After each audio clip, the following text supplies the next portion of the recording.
Safar otai safar. Nabi Musa membawa insan terpilih ke Bukit Tur. Adakah mereka beroleh kejayaan, Ustaz?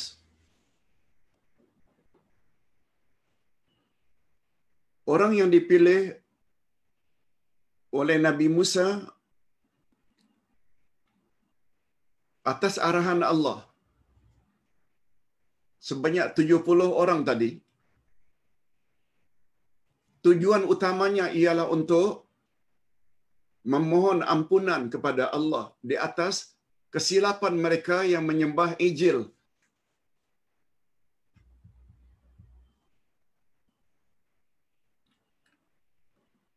Lanjutan daripada tobat mereka itu, minta ampun,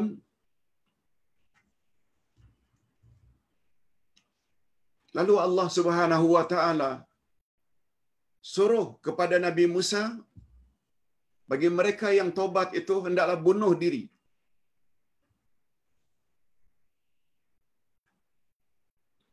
Sebab syariat. Ustaz ingin ulang. Semalam ada pertanyaan dari jemaah. Ustaz, ada dalil ke salat umat Nabi Muhammad sallallahu alaihi wasallam sama dengan salat zaman Nabi Adam? Ustaz jawab, semua agama dari langit prinsipnya sama, yaitu ada dua, akidah dan syariat. Ini tergambar di dalam dua kalimat syahadat. Asyhadu an la ilaha illallah wa asyhadu anna Muhammadar Rasulullah. Syahadat pertama namanya syahadat akidah. Wa asyhadu anna Muhammadar Rasulullah, ini namanya syahadat syariat.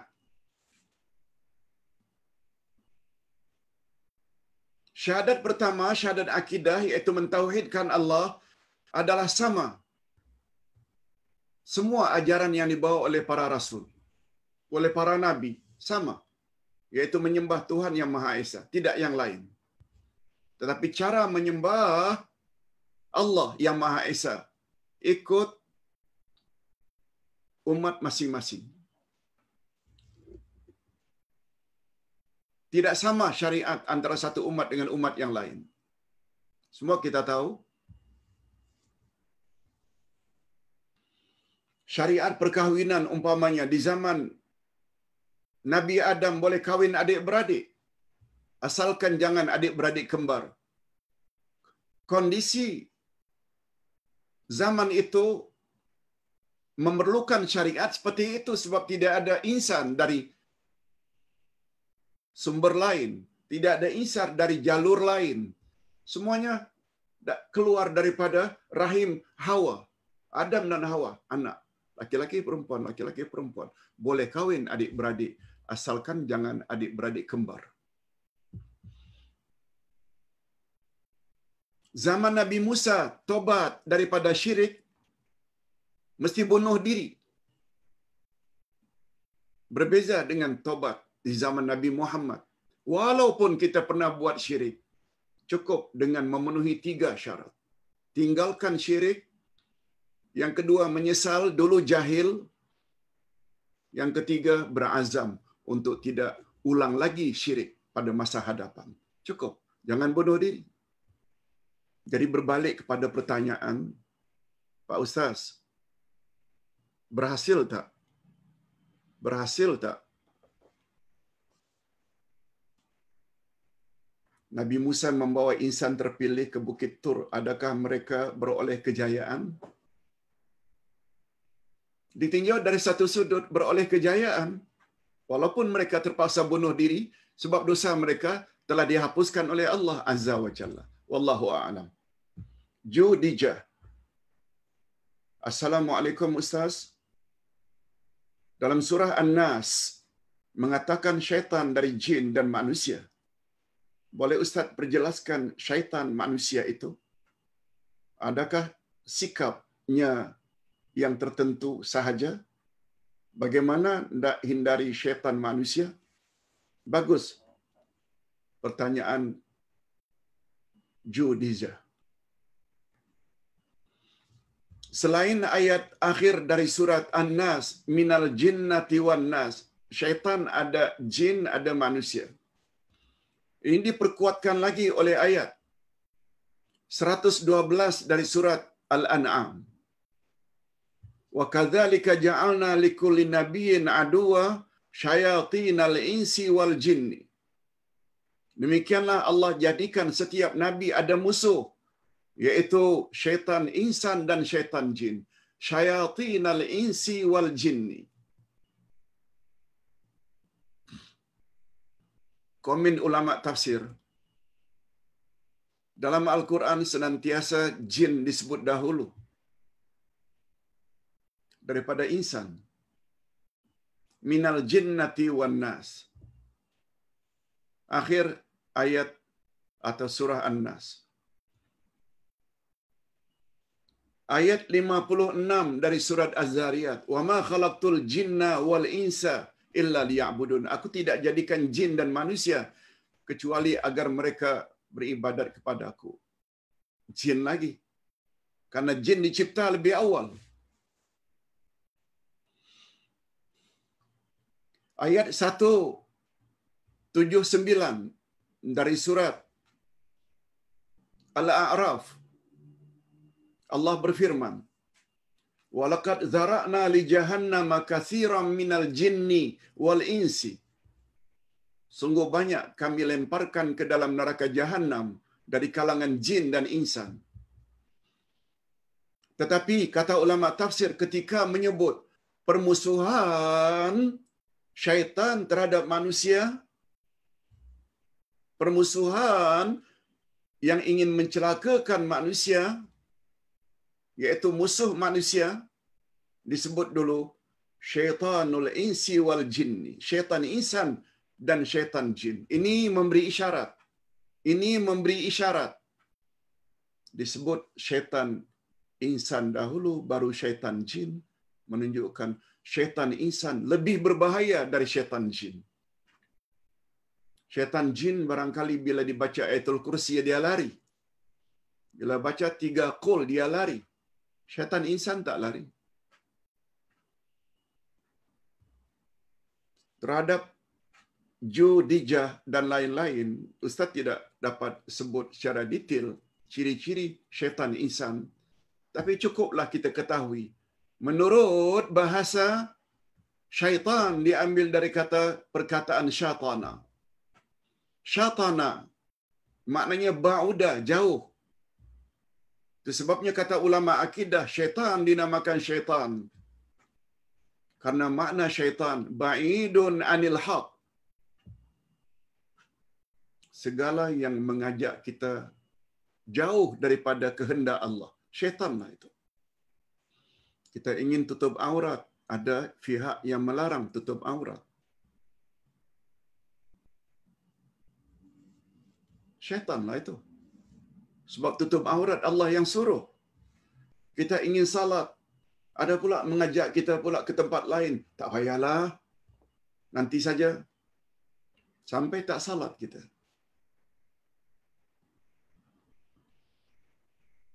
Jadi ringkasnya,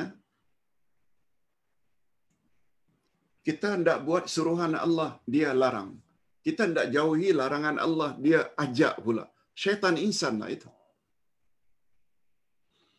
Cuma kata ulama tafsir ketika menjelaskan pada penghujung surat Fussilat, atau dalam surat Fussilat Allah sebut,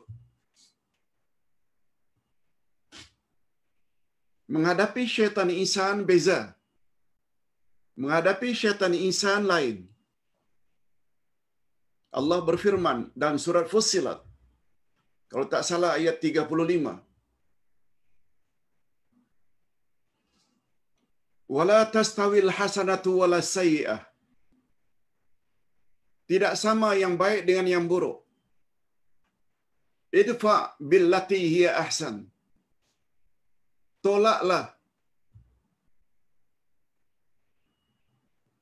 ajakan mereka itu dengan baik. Idfa billati hiya ahsan. Dia ngajak kita untuk menjauhi kehendak Allah. Idfa' billati hiya ahsan.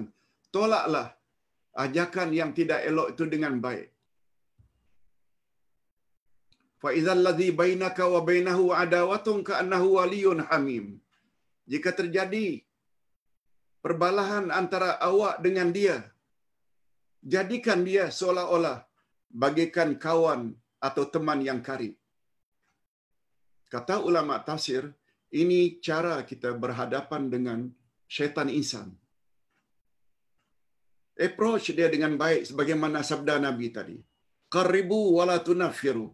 Hampiri dia, jangan buat dia jadi lari. Yassiru wala tu'assiru. Permudahkan, jangan kamu persulitkan dia. Minta dia tobat pada Allah dengan bahasa yang bagus. Tapi sebaliknya, kata ulama tafsir, ayat berikutnya, wa imma yanzaghannaka minasyaitani naghzun fasta'iz billahi minasyaitanir rajim. Apabila kamu digoda, dirayu, dibisik oleh syaitan, hendaklah kamu baca a'udzubillahi minasyaitanir rajim.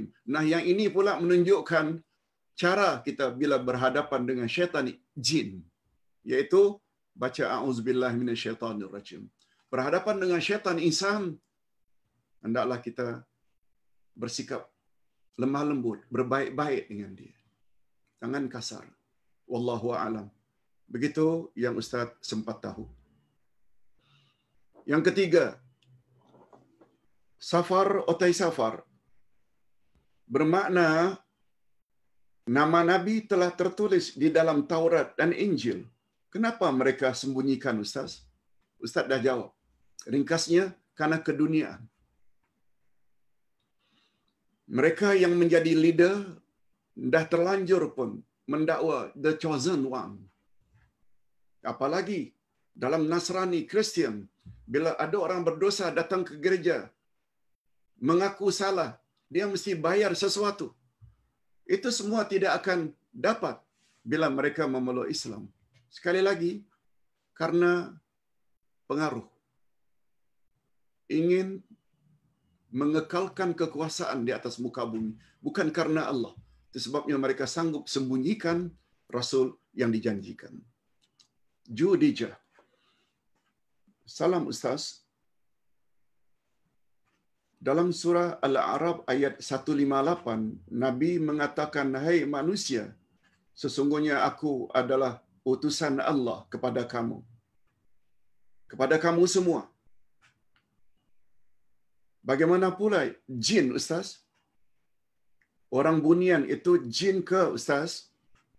Sebab ada kawan saya mendakwa, baby dalam kandungannya 8 bulan tiba-tiba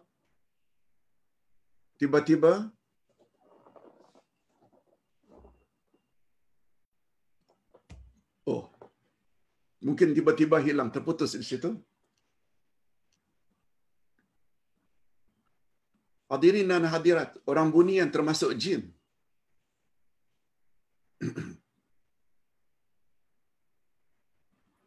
Dan perlu kita ketahui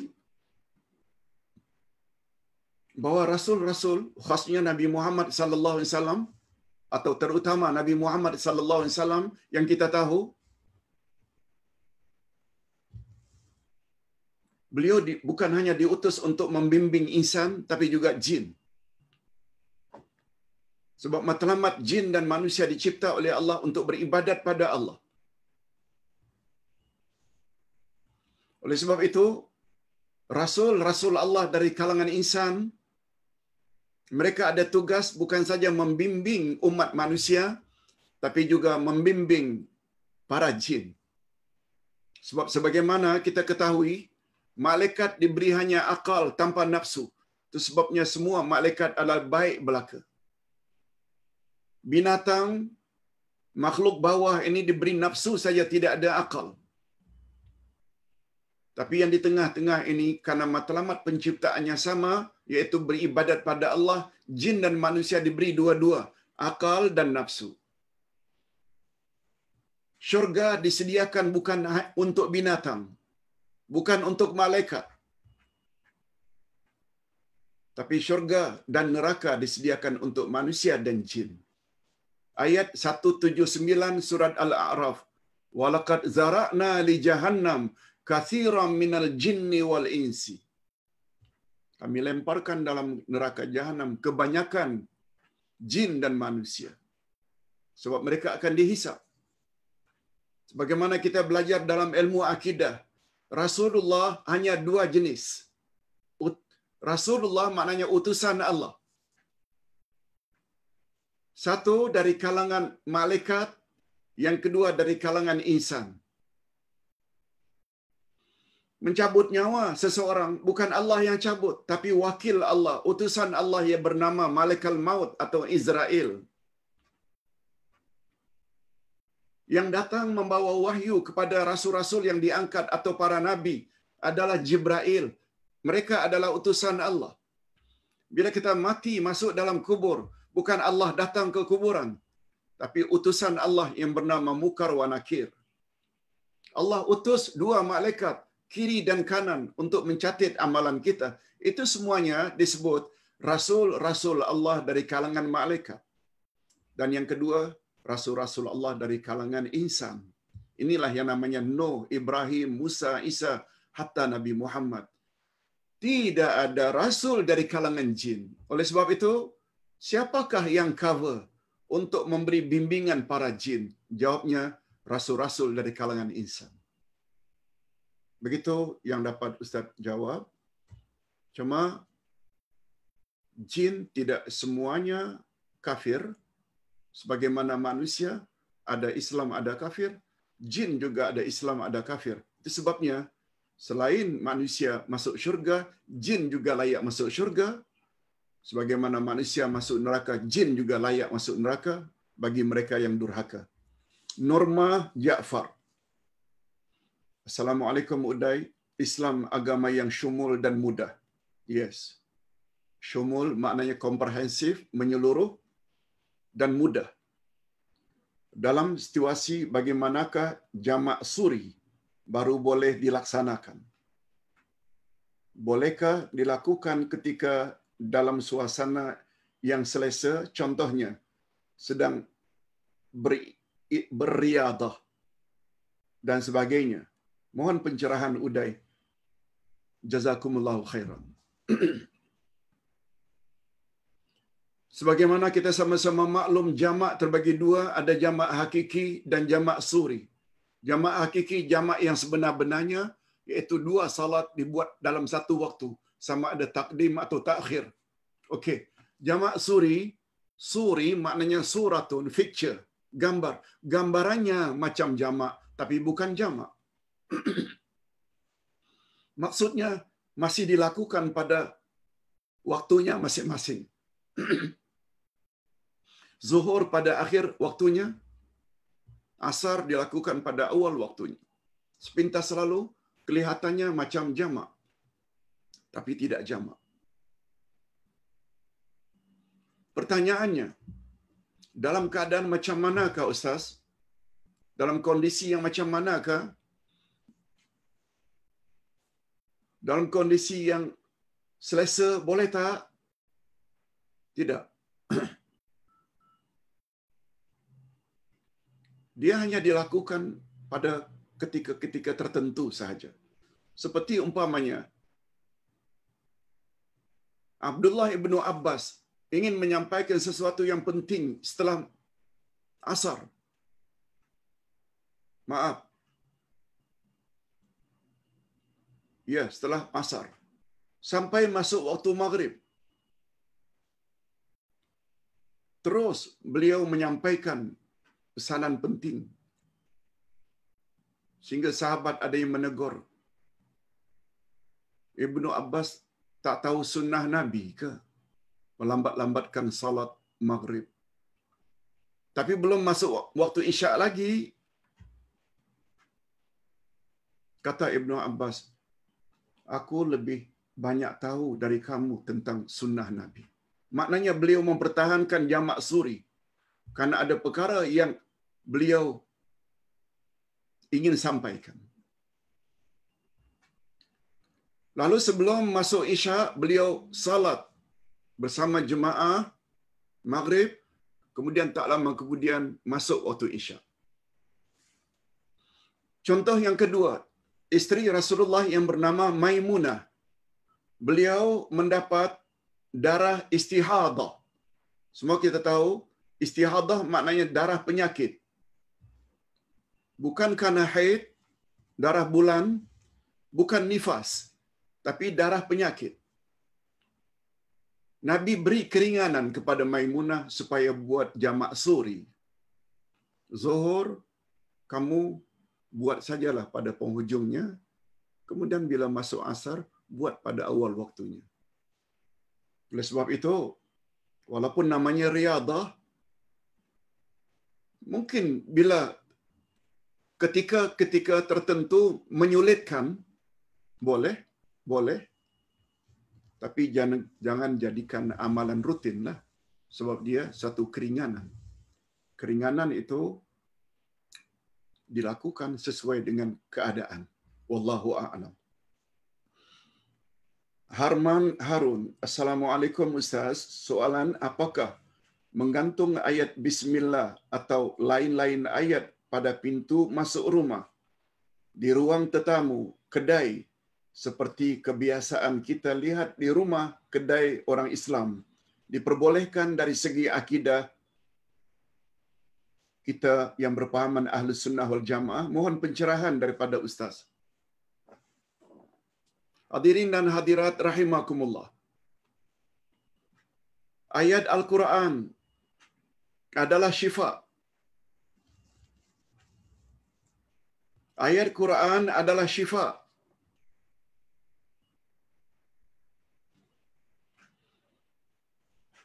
Rasulullah sallallahu alaihi wasallam memang menyuruh agar kita menghias rumah kita dengan Al-Quran.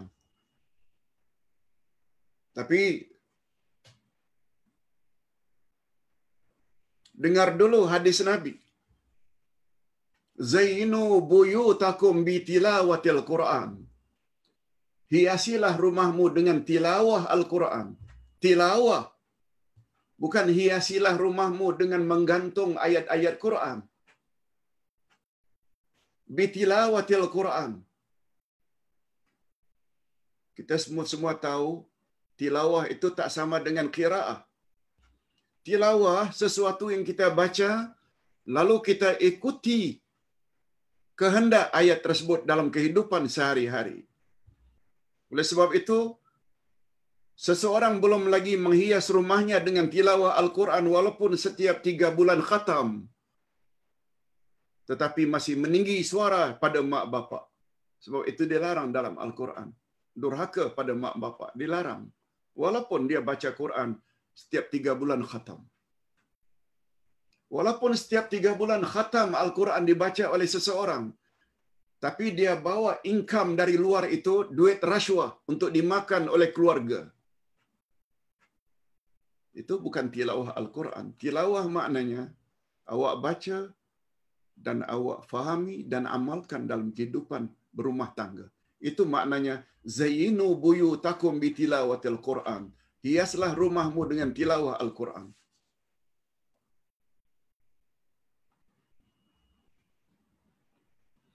Adapun rumah yang dihias dengan 3 qul, ayatul kursi, ayat 1000 dinar, tidak salah.